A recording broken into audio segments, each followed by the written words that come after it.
Hello, welcome to the AW Confidential podcast. I'm so excited for today's guest.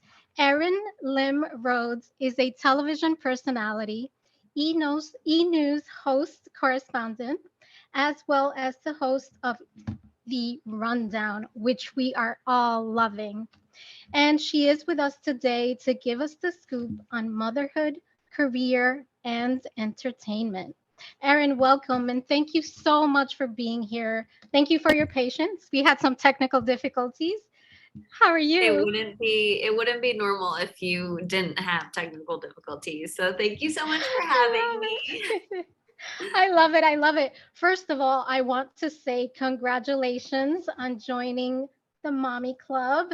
Sailor Thank is you. absolutely adorable. So, congratulations on that.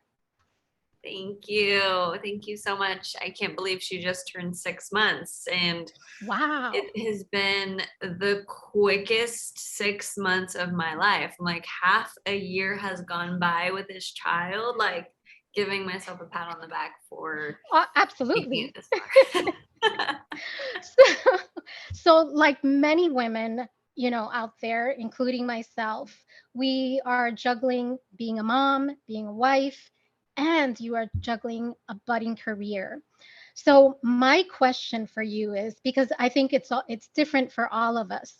What has been your greatest challenge and reward playing these multiple dynamic roles? I think my greatest challenge has been accepting that I cannot do it all and that I need to give myself grace and to really acknowledge that, like, if I'm focusing fully on one thing and if I'm really crushing it and killing it in one area, then I have to know that these other areas in my life are not going to have my full attention, or they're not going to be amazing, or they're not necessarily going to be a priority in my life, even though, like, I fully love my career. I fully love my parents and my extended family and my husband, and I fully love my daughter. It's just like I have to know how to um, focus my attention on one thing, and acknowledge that, okay, if I'm all here right now, then I'm not all there right now. And that's been hard because I want to do it all, and I try to be a superwoman, and I try to like buzz around the house during nap time and like get the dishes done and the groceries and the laundry and the work. And I'm just like, whoa, Erin, if you keep moving at this rate, you're going to burn out. And I think I did early on, where I was like, it added to like anxiety and stress and like major meltdowns, me just trying to do it all. But I the think greatest, you're oh, sorry, go ahead. No, I just want to say while you're, expressing that, you are not alone. We all are going through that or have gone through that. So, like you said, give yourself some grace and thank you for sharing that with us. Yeah. And, the greatest reward is just literally every day waking up and it feels like Christmas, through the exhaustion, through the hormone shifts, through, a little bit of postpartum anxiety. I'm just like, I wake up every day and I see my daughter smiling and she is in good health and she is just such a little ball of joy. She's literally joy personified, is what we say. And that's just a reward, just seeing her and just hearing her laugh and seeing her smile and getting to watch her grow. And it's been 6 months, but I'm like, whoa, I can't even remember what it was like a month ago or 2 months ago when you weren't doing X, Y, and Z. And here you are, like, just a full blown human in the world. Oh So, my I mean, God, every day is literally, it's a you're just reward every so day. sweet. You have that mother glow, that new mom glow. I love Oh, it and continued blessings. I mean, it just you know, you radiate that. So congrats again. Now, thank motherhood you. is made up, oh, of course, motherhood is made up of so many different things. We're doing and being so many different things to different people. What has been the most surprising aspect so far? 6 months is early. Um, for just of the experience for you. What has been, just surprising or unexpected? I really did not expect this hormone shift. Like no one really told me that it was Oh, going to be a roller coaster. Like everyone talks about pregnancy, like, oh, you're going to be raging during your pregnancy and you're going to be all over the place and you're going to be crying and you're going to be bitchy or you're going to be hungry or this, that, the other thing. Postpartum is like way crazier with the hormone shift where you drop at a significant rate and no one really told me that you will inevitably feel the blues. Like I thought it was a hit or miss. Like you could get it, you might not get it. You could be really susceptible to it. Like if you had pre-existing anxiety or depression, like maybe that'll kick on the postpartum depression or the baby blues, or maybe it's like just your mental strength, or it's what you do postpartum. Like if you take your placenta pills, you're not going to get it. Like I thought that I was going to fully avoid that feeling of like the lows with that hormonal shift, but it is like literally unavoidable. Like your body undeniably is going to go through this.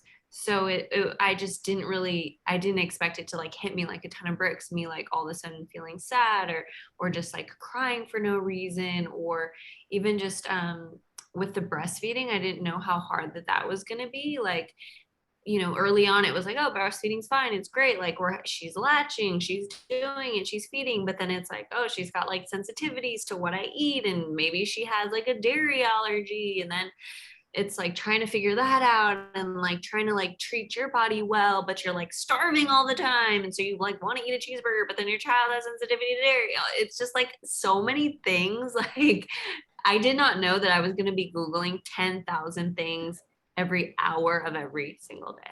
So and I'm you're like, right. wow.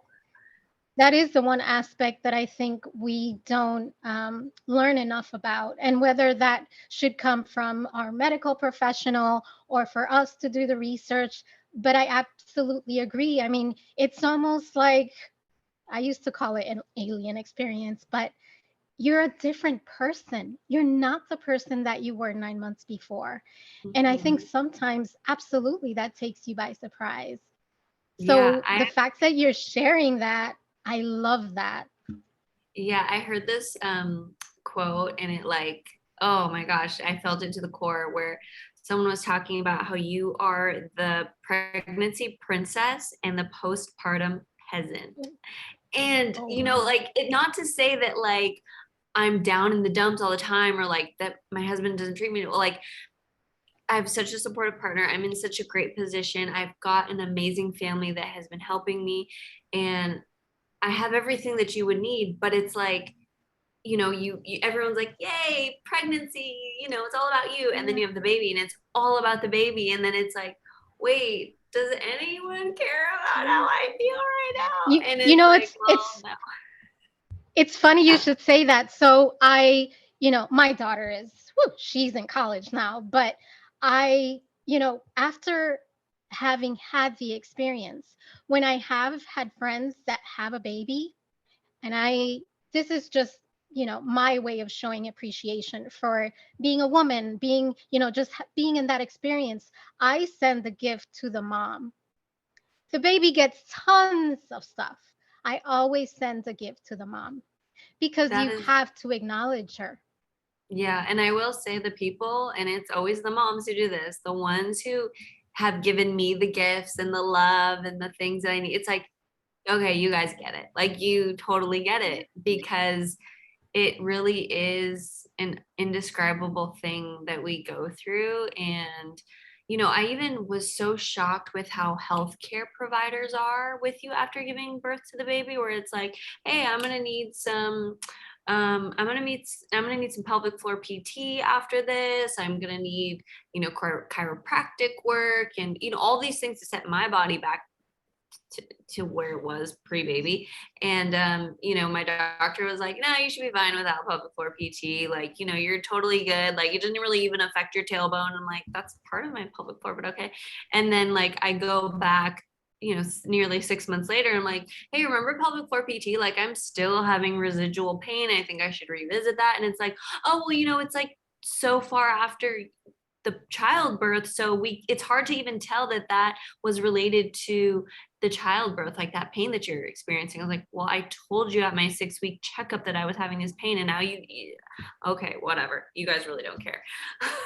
Well, we've been doing it for centuries, so I think it's taken for granted. We're not machines, Yeah, you know? yeah, So the fact that you're sharing this, I think it's going to just be so good for other women to hear it because, yeah, this experience isn't just, it's not like popping them out.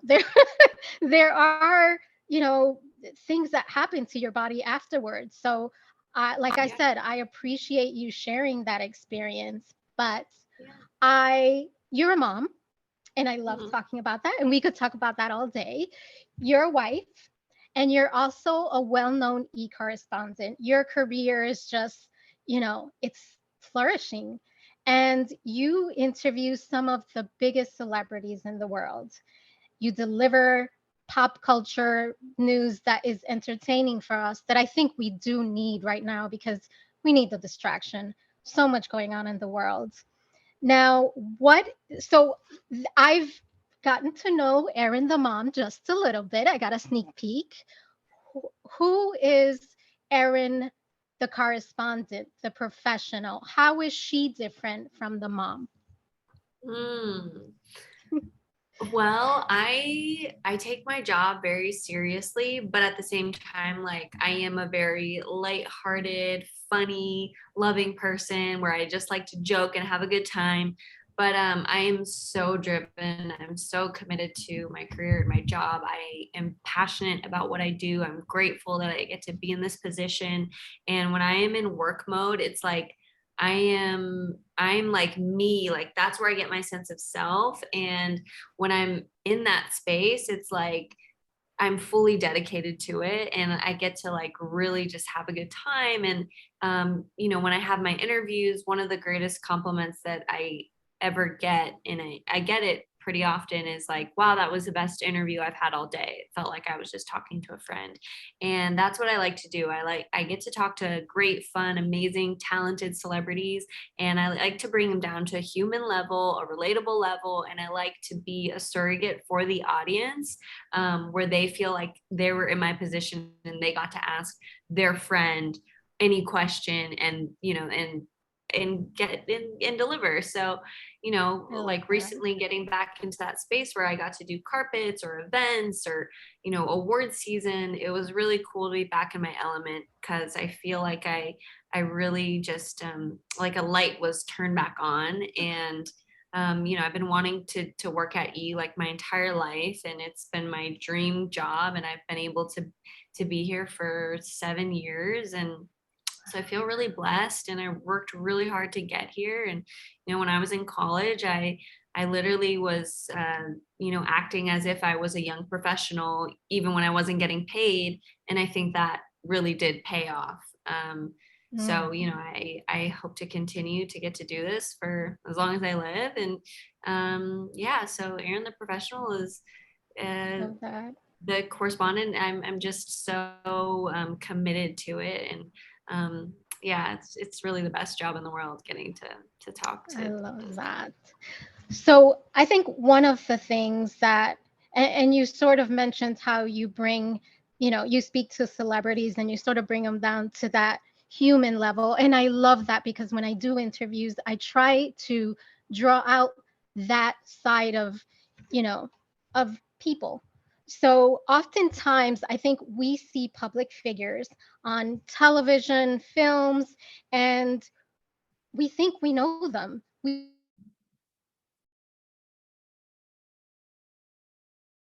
We think we know who they are, and we make assumptions about them. And part of me thinks that it's human nature to do that. You sort of feel close to that person and you feel like you know them.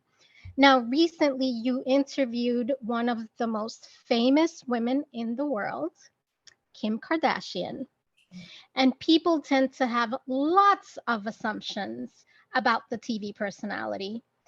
What was one thing that you learned as a human being, as a woman, about this, you know, incredible international figure that was surprising for you? just like on a human level? You know, she is truly a professional, and she is also just like a down to earth human. Like if she says that she's going to do the interview, she's going to do it, and she's going to be on time. She's going to be kind. She is going to answer your questions. Like, the fact that a publicist didn't have to see my questions beforehand was kind of shocking to me. She carries herself well. She knows how to handle hard questions. And she's just a very, I don't know, I guess I was just very surprised to see how disarming she was, you know. Like, I was really nervous going into it, like, oh my god, this is my I saw candidate that. interview. And you know, I was like, I hope I don't mess up. But it was like talking to a girlfriend. Like, that's how casual she is, and she's not stiff. And if you might ask the wrong question, like, I saw someone else ask a question that that she didn't want to answer, and they were next to me on a different outlet. And she, you know, she's like, you know, I'm not talking about that right now, but and then they went on to the next question. She continued to talk. It wasn't like it rubbed her the wrong way and she was like, oh, and like she walked off. Like, she could totally do that. Like, she pretty much has earned that right. You know, she's been with all the tabloids surrounding her and all the questions she gets asked and the way the paparazzi treats the family. Like, she could totally just walk off and be entitled to that. But she just like kindly says, I'm not going to talk about that right now. And then she moves on to the next thing. But with me, like, I even asked some questions, like, I had mentioned Pete, and she was like totally fine with it. And I think I mentioned him like 3 times over within the span of like 2 different interviews. And she was like, cool to talk about it. And, you know, she's one that can make fun of herself. You know, I showed her like outfits, like her in the past wearing like crazy outfits that are so not on trend anymore. And she really had a great time. So I learned a It lot that was, she's I loved that cool, down ass interview. cool. It She's a that's how it felt. It down felt ass chick. like, exactly. It felt like two listening to two girlfriends, and I loved it. And I think that's a gift. I think the fact that you can draw that out in someone is a gift. And it's Thank you. entertaining, and it shows, she's a human too, Yeah. whoever it may be at the moment that you're speaking to them. So I Mhm. do appreciate that gift, and thank you for sharing that with us. Yeah. So I think I mentioned earlier, the world is a challenging place and everyone is dealing with so much. And we're lucky to have distractions that are filled with humor and good vibes and lighthearted energy. And, we have shows like The Rundown, we have correspondents like yourself that bring us joy. And just by entertaining us, you do that. So I'd like to know, can you share some upcoming projects where we can see you, we can look forward to?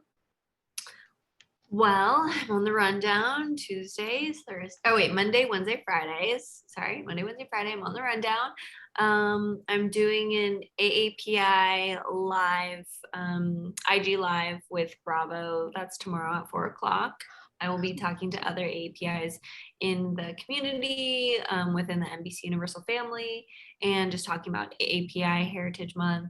And what else am I working on that you can see? Tony, if you're there, where else can they see me? I contribute to Daily Pop, and I love you'll that. see Yeah, me Daily there. Pop is fun. Yeah, so we'll see me on all things E. Just turn on the E channel and I'll be there. Okay. That is true. So I like to end our interviews, and this interview has been full of goodness, but I like to end it with a piece of advice, a mantra, a quote to help listeners feel inspired. So my last question for you is, for any listeners who may feel like they can't have the career of their dream and be the mom and the wife, what advice can you share to help encourage them to go for it? Oh man. I feel like I'm always trying to figure that out too, but I feel like you will be the mom that you're supposed to be. Like, you are everything that your child needs. Like, you were created to be in this position. So that is like settled. Like, just wake up confidently knowing I am everything my baby needs right now. And career wise, I know sometimes it's going to be late nights or early mornings and it's going to be in between naps, but you do have to figure out like what what is it that is your dream? How much is it going to cost you, and are you willing to pay the price?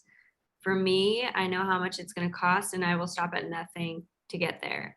So I think it's like really just asking yourself, how do I find the areas in the where do I fill in those gaps with like breathing into like my dream and my ambitions. Oh, Erin, thank you so much for just sharing parts of yourself and, your experience as a woman. I love you and I love your Thank energy. Can you you. tell our listeners how to find you? Yes, you guys can follow me at Erin Lim on Instagram or at Erin Lim on TikTok or Erin Lim Official on Twitter? Twitter. Just search Erin Lim and you'll find me. And you can find me on the rundown on Monday, Wednesday, Friday on Snapchat. And make sure you just tune in and stay subscribed to E. There you go. Thank you so much. Good luck with everything. Thank And you. So thank nice you, talking to listeners. you. Oh, it's great talking to you. I could talk to you all day. And Oh, thank you, ditto. listeners. And Sorry, I thank you, keep messing listeners. up. I love it. I'm so sorry. And thank you, listeners, for joining us on another episode of the AW Confidential Podcast. Thanks, listeners. Thanks, Yvette.